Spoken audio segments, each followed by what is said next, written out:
Okay, thank you so much, everyone, for attending this information session today.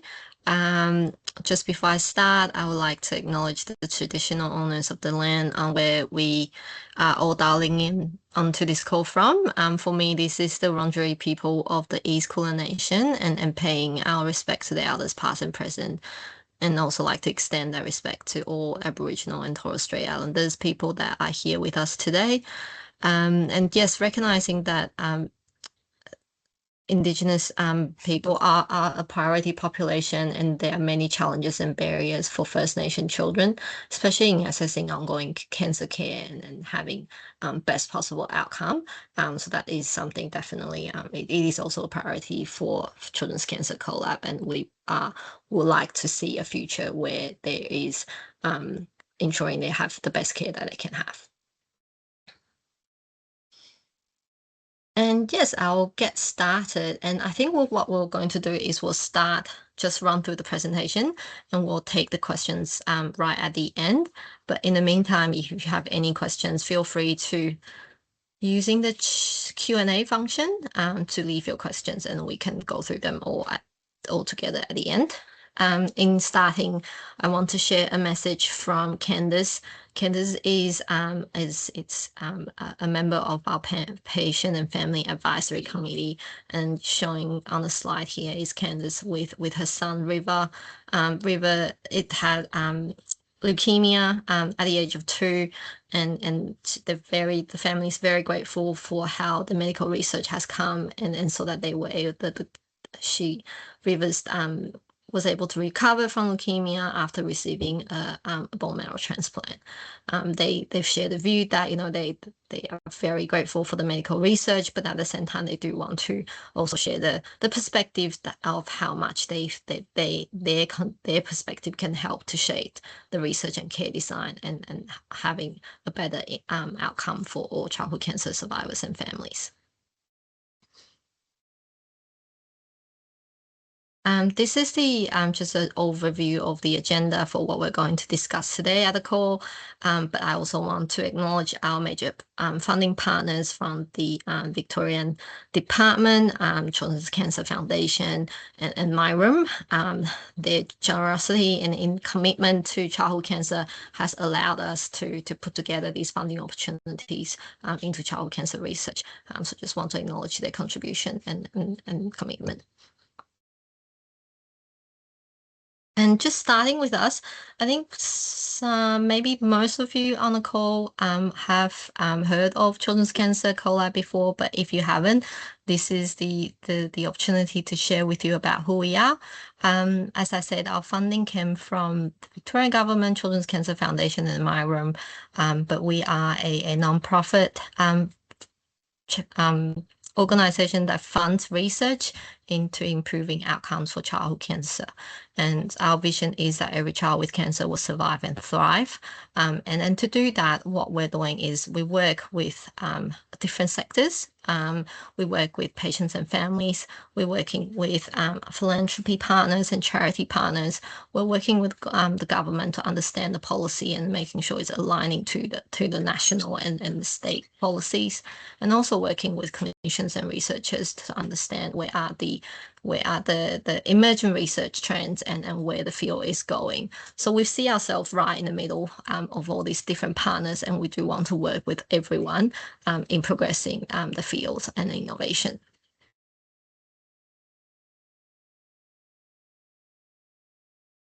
And showing on the slide, I do want to share with you these are amazing scientific advisory committee members. It is a very impressive, and then we are so grateful for their support and contribution in helping us shaping our research strategy, and also helping us identifying the research the best research from the applications, and then making a funding recommendation. So on the slide, we've got the members with a small symbol right on the top right corner are people that are working in have specific pediatric oncology experiences.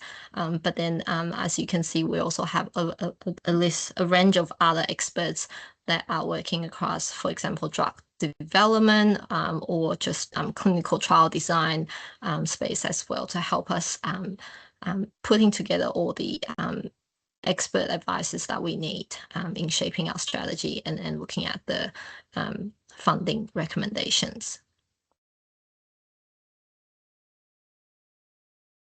Going into just some guiding principles for CoLab's funding. Next slide.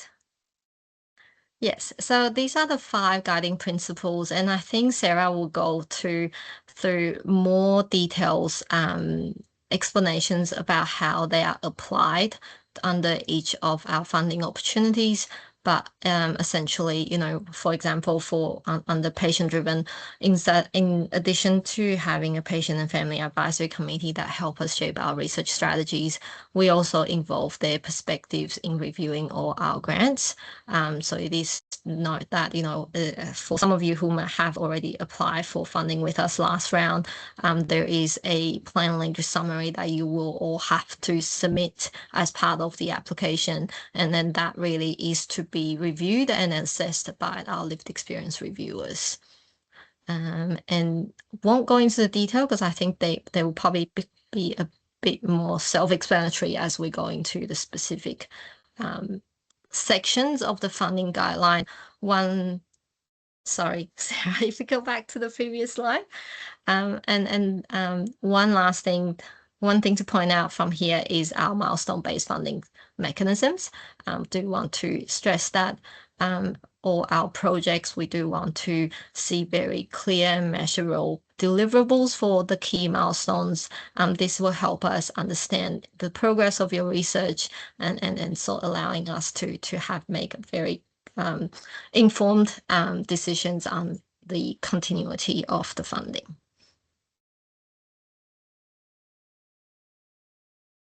And here is just a slide that I want to share with you on developing the plan language summary.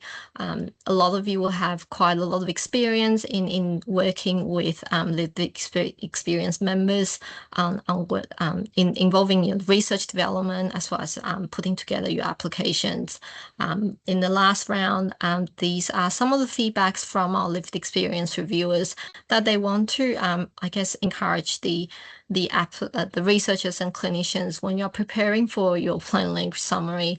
They really want to see that clear outlined relevance and benefits for the childhood cancer community, that they see that as a very critical point. Be very clear about how the research really matters and how is it going to change the outcome. And I think one thing they're really interested to understand is also around the pathway to real world impact. How far away is the research from reaching the bedside, and what would it look like when it does eventuate into that pathway. And lastly is around having that input and from other lived experience members. Have you involved them in the research? Are you thinking about sharing the outputs from the projects and communicating that with the lived experience community? So these are the 3 key things that we'll be looking for in the assessment. And one key thing to point out in writing your plan language summary is definitely avoid jargons and statistical terms and acronyms.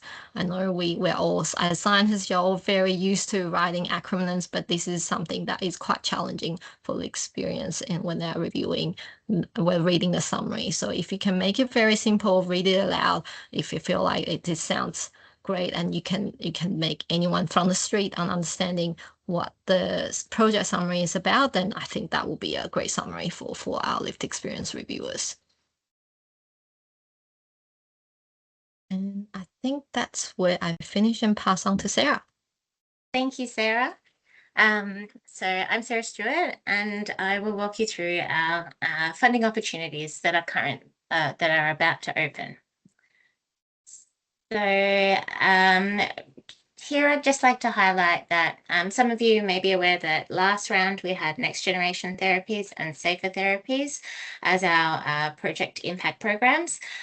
Just noting that these have been combined into our flagship program, which is Transformative Therapies. And I'll talk more about the details of this program in the later slides.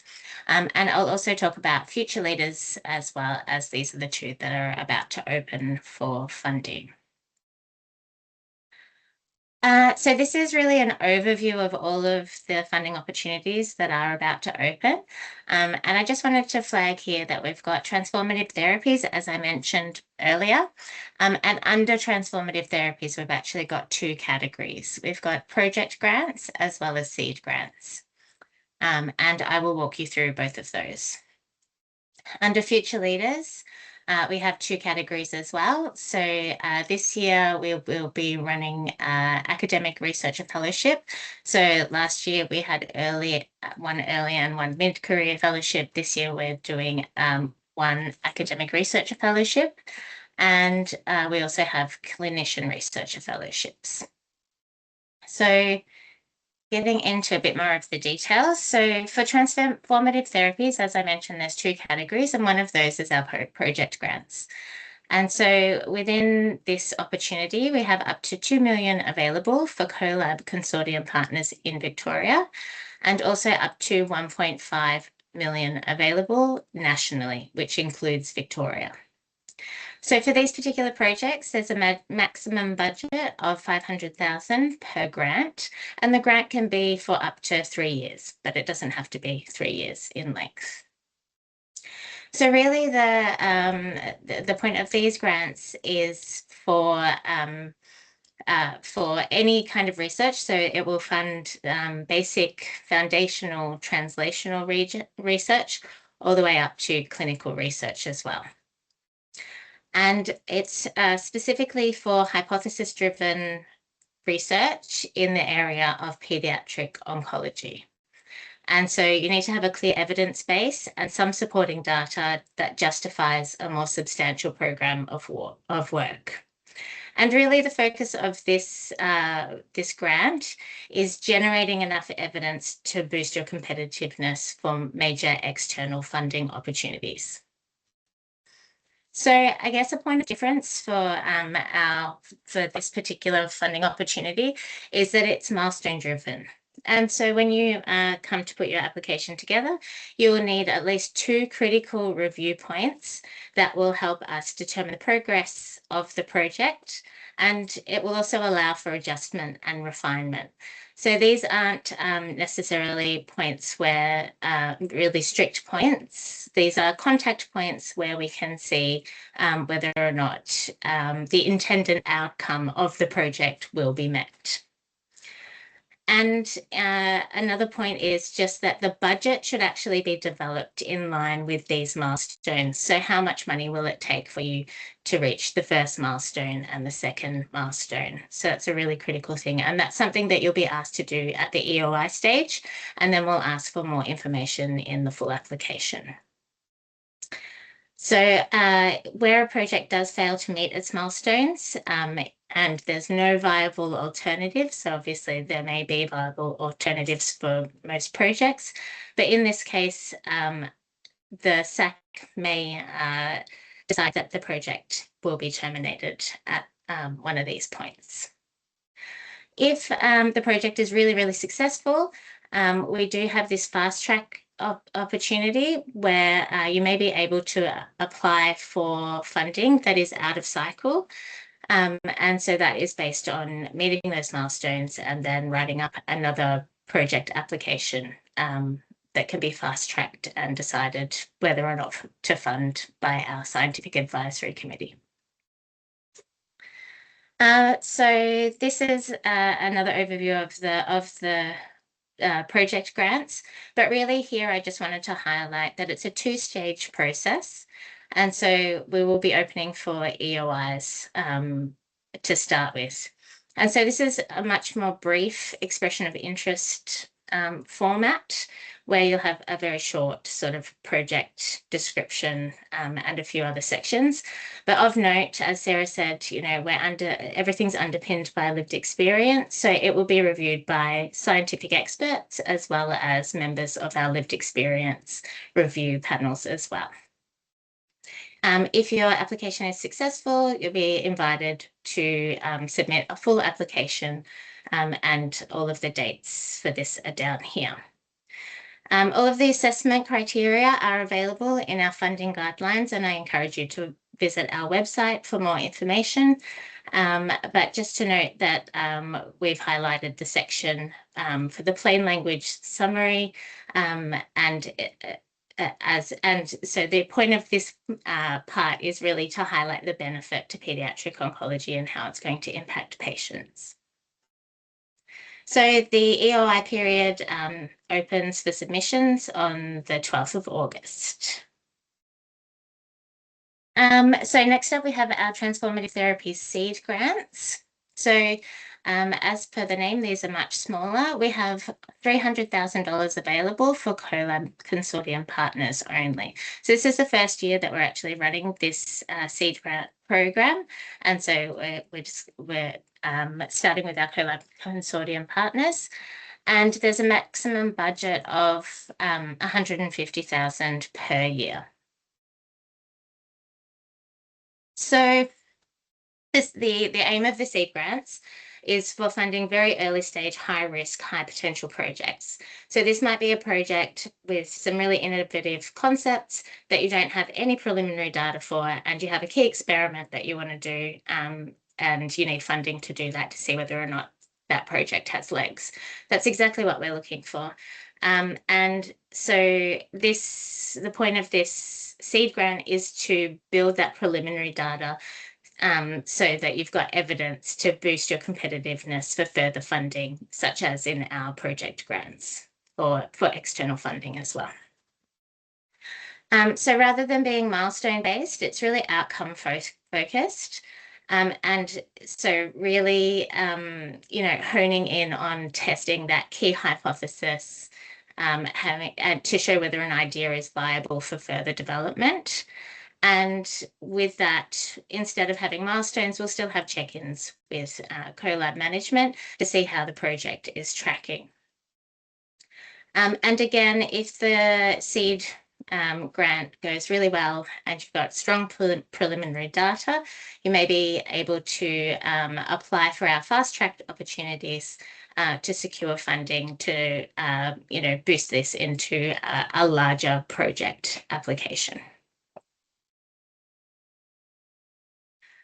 So again, this is an overview of the seed grant, but really here I just wanted to highlight that it's a single stage application and it's a very short application. It's a maximum of 3 pages. And there's 3 sections really to cover within those 3 pages: the innovation and what the project is, your capability, and what the next steps are if the project is successful. And again, applications will be opening on the 12th of August. So next we've got future leaders. And as I mentioned before, there are 2 categories. We've got our academic researcher fellowship as well as our clinician researcher fellowships. So within that, there's a total of 1.85 million available across the board. And so the first fellowship we'll talk about is the academic researcher fellowship.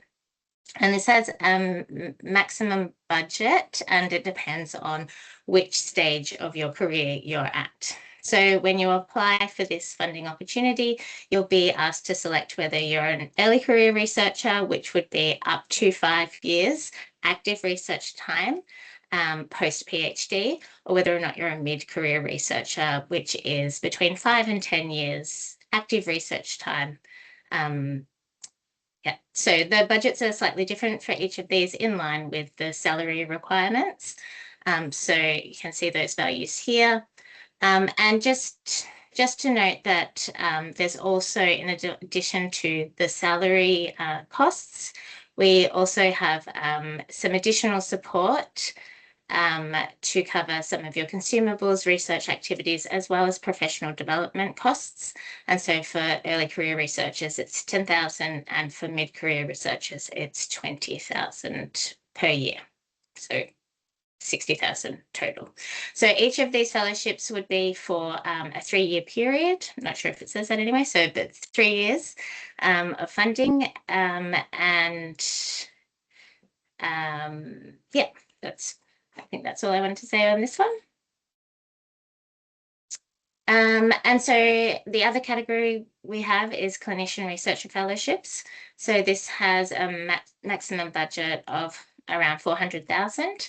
And of note, we've actually got multiple opportunities under this heading. So we've got two CoLab clinician researcher fellowships, and these are for CoLab consortium partners. And sorry, I didn't mention on the last slide that actually the academic researcher fellowship is only available for CoLab consortium partners as well.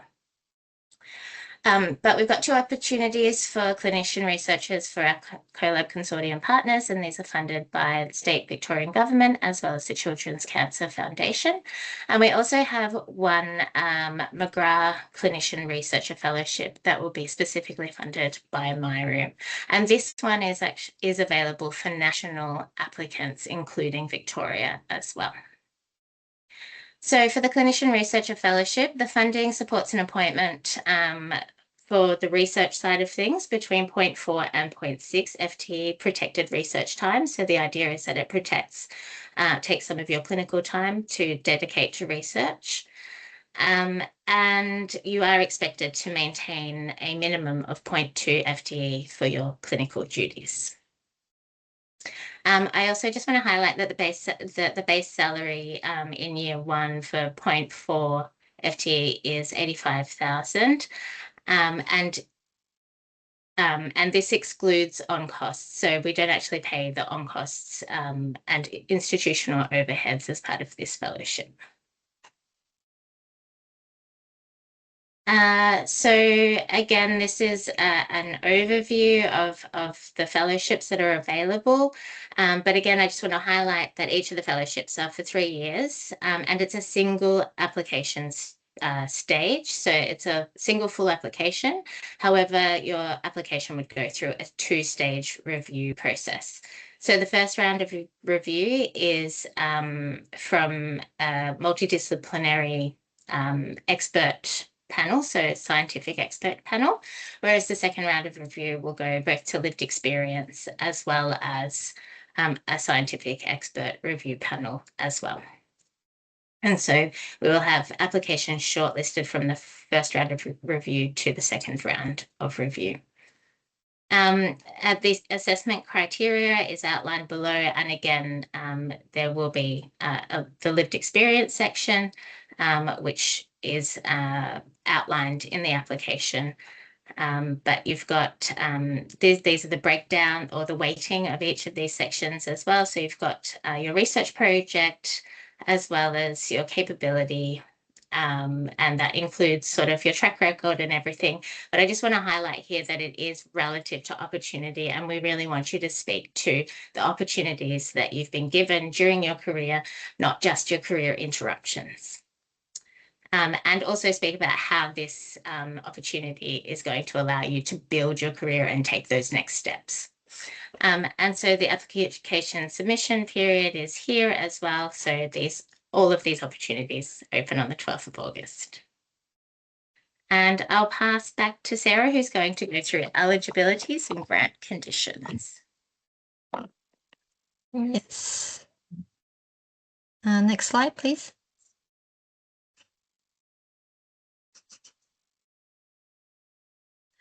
The general eligibility obviously is that you do your research, whether it's a project grant, seed grant, or your fellowship, do have to have very clear relevance and impact for pediatric oncology, as the focus is to improve outcomes of pediatric cancers. So make sure you have that very clearly outlined in all your impact statements.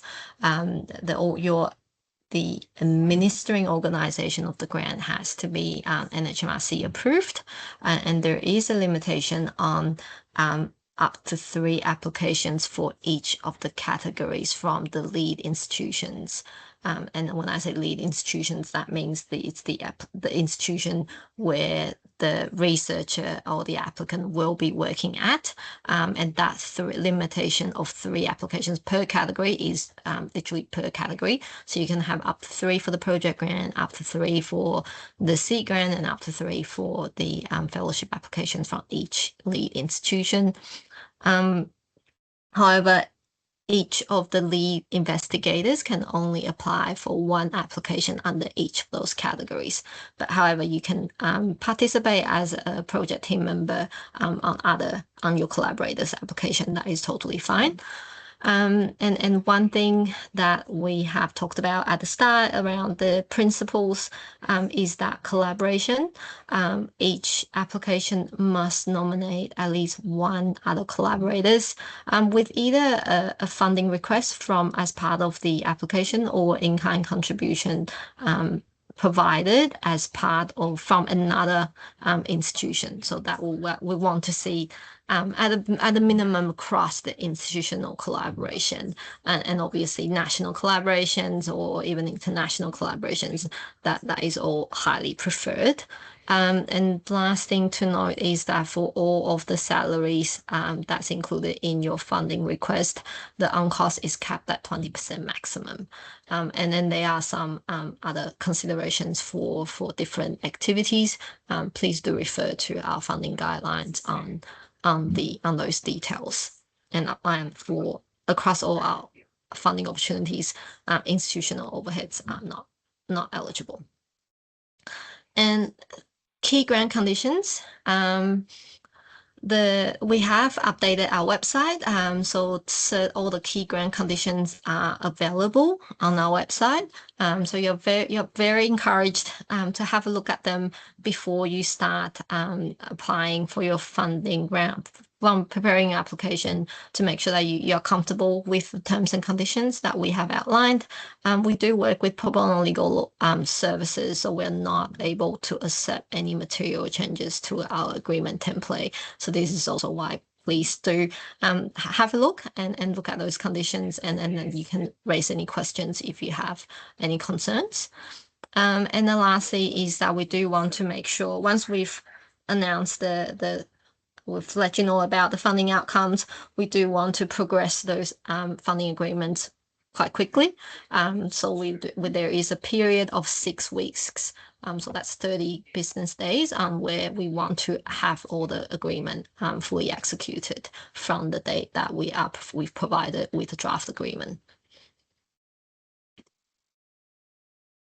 And here are some general conditions. Like I said, they're all available on our website, but I do want to draw your attention to some of the key points. Firstly is around acknowledgement and publicity.